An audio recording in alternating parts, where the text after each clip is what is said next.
foi nem na cerimônia de assinatura da concessão dos pedágios aqui do Paraná. Essa é a nossa pauta 2. O governo federal e as concessionárias assinaram então os contratos dos lotes 3 e 6 do novo pedágio no Paraná. Essa cerimônia oficializou então a concessão dos trechos, foi feita em Brasília, contou com a presença de várias autoridades aqui do Paraná. O prazo de concessão vai começar a contar a partir da data de assunção, que é caracterizada pela assinatura do termo de arrolamento e transferência de bens. É um termo aqui bem burocrático para vocês entenderem que é a partir do momento que as empresas, de fato, se tornam ali responsáveis pelos trechos. Isso está previsto para acontecer em até 30 dias. A partir disso, o sistema rodoviário e os bens das rodovias serão transferidos para as concessionárias. Os grupos CCR e EPR, que venceram os leilões dos lotes 3 e 6, já estão trabalhando em obras de melhorias e de recuperação nas estradas e também já iniciaram a recuperação das estruturas onde vão funcionar as futuras praças de pedágio. A cobrança da tarifa só vai poder ser iniciada depois da expedição pela ANTT de um termo de vistoria atestando a capacidade das concessionárias para a operação. Depois da autorização, as empresas também vão ter um período de 10 dias para fazer uma ampla divulgação dos valores e dos descontos aplicáveis. O lote 3, agora, para você saber o que vai ser pedagiado no Paraná dentro aí dos próximos dias. É aquele que tem 569 quilômetros de estradas, as BRs 369, 373, 376 e as estaduais, as PRs 170, 323, 445 e 090. 22 cidades passam por essas estradas, elas fazem a ligação do norte do estado com o eixo rodoviário da 277 até o porto de Paranaguá. O lote 6 é maior, tem 646 quilômetros e ele abrange as BRs 163, 277 e as PRs 158, 180, 182, 280 e 483. Passa por 32 cidades e é o lote 6 que completa a concessão da 277 de leste a oeste aqui do nosso estado. Ratinho Júnior, o governador do Paraná, foi aí a Brasília, participou dessa cerimônia. Ele fez um discurso durante um evento sobre essa segunda rodada de assinaturas aí de concessões aqui pelo Paraná. Vamos ouvir. 2 lotes acontecendo e hoje dando com muita alegria a assinatura do ministro, da ministra Gleice, do nosso governo, assinando mais 2 contratos que vai ter de investimento em torno de 36 bilhões de reais em 6 anos, só esses 2 lotes. E com um detalhe, sendo feito na Bolsa de Valores de forma transparente, com diminuição de tarifa e com obra começando nos primeiros 100 dias, já com manutenções, investimento em sinalização e também um cronograma muito rápido de grandes obras nesses 2 pontos. Então, obrigado, ministro. Em meu nome, leve o meu agradecimento ao presidente Lula, que não pôde estar presente, mas a gente demonstra ao Brasil que com o objetivo comum de ajudar a população, os governos, os atores políticos e os técnicos têm que sentar na mesma mesa para buscar a boa solução que é demonstrada no dia de hoje. Parabéns, viva o nosso estado e viva o Brasil. Para quem está no rádio, eu vou traduzir aqui um trecho da imagem que chamou atenção durante o discurso do Ratinho Júnior. A própria direção ali de imagem da TV do governo cortou ali em um momento a imagem para a Gleisi Hoffmann, para o ministro Renan Filho. Enquanto o Ratinho Júnior falava, eles estavam o tempo inteiro ali cochichando um com o outro, com a mão na frente, para não correr o risco de ninguém fazer a famosa leitura labial ali da conversa dos dois enquanto o Ratinho Júnior falava. Olha, mas além de Ratinho discursar, né, olha lá, tá lá repetindo no YouTube a imagem dos dois ali bem no discreto, fazendo ali algum tipo de cochicho enquanto o Ratinho Júnior falava. Tá, a gente já vai trazer essas análises porque eu sei que todo mundo gosta desses detalhezinhos aí de bastidor, de linguagem corporal no palco durante essas cerimônias importantes. Só que o ministro dos Transportes, o Renan Filho, não ficou só ali na conversa com a ministra Gleisi Hoffmann, ele também fez um discurso durante essa cerimônia. A gente vai ouvir o que ele falou sobre o assunto, essa nova concessão do Paraná. Queria também agradecer, governador, a sua presença, o trabalho parceiro que tem feito junto ao governo federal. Isso é uma parceria Paraná-Brasil, independente de questões políticas, mas é uma parceria Paraná-Brasil que dá certo, empurra o estado do Paraná para frente. Eu não tenho nenhuma dúvida, eu estou tocando uma pasta que é vinculada a obras, Ratinho, mas eu fui governador contigo. E eu tive a oportunidade de desenvolver a minha formação acadêmica na área de economia.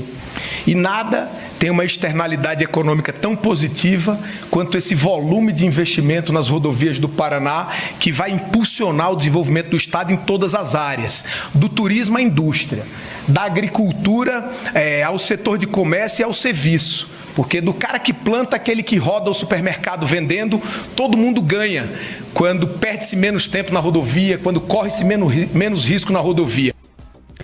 Falando primeiro sobre pedágio, acho que nesse momento começa o status mais delicado e de mais atenção dos paranaenses e também dos órgãos fiscalizadores.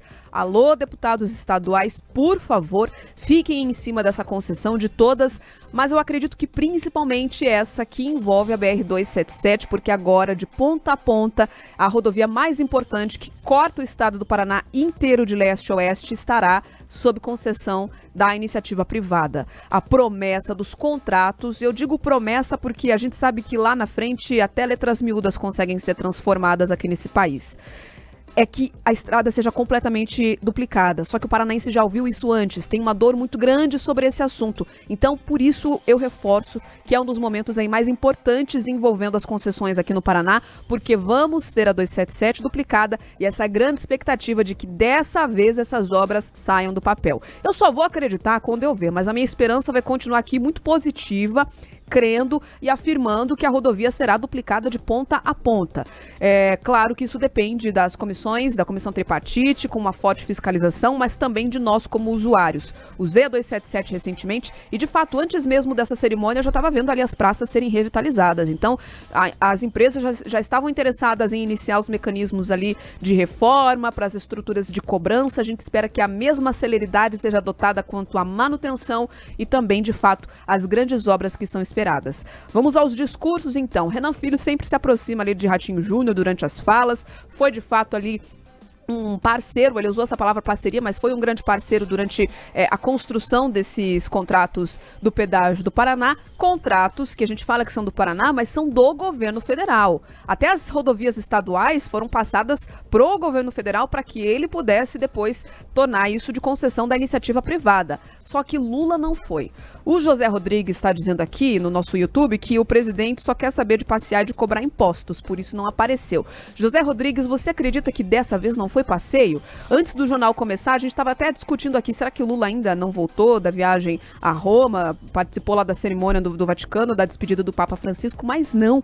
As informações, inclusive, lá do portal ric.com.br dão conta de que Lula não foi a esse importante evento relacionado à concessão de rodovias no Paraná, porque estava com a agenda trancada. Sabe qual o motivo, audiência? Carlos Kobach, ele estava gravando os programas para serem exibidos no Dia do Trabalhador. Campanha estava sendo gravada para o Dia do Trabalhador e por isso Lula não participou de uma agenda que no passado ele disse que era muito importante. O Paraná foi ali, de certa forma, pioneiro nessas novas modalidades de concessão por meio do governo federal. Lula falou isso no passado, mas dessa vez trocou a cerimônia de concessão por uma gravação de publicidade aí para o Dia do Trabalhador.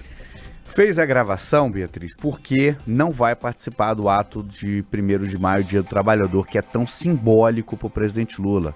Né? Os mais antigos vão lembrar que na década de 80 que o Lula era um dos grandes expoentes, né? Uma das grandes vozes aí no dia 1º de maio em discurso pró-trabalhador. E esse ano resolveu não ir. Por quê?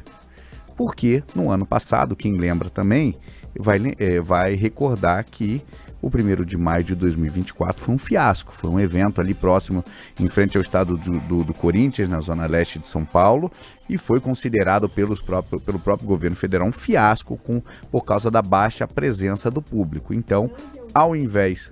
Não reuniu nem 2.000 pessoas, Carlos. Lembrando aqui, eu estou também conferindo o histórico. Então, para não passar essa vergonha de novo, reunir 1.000, 2.000 pessoas ali num ato do Dia do Trabalhador, o presidente Lula resolveu gravar esse vídeo que vai ser divulgado aí no dia 1º de maio, depois, claro, ganha as redes sociais.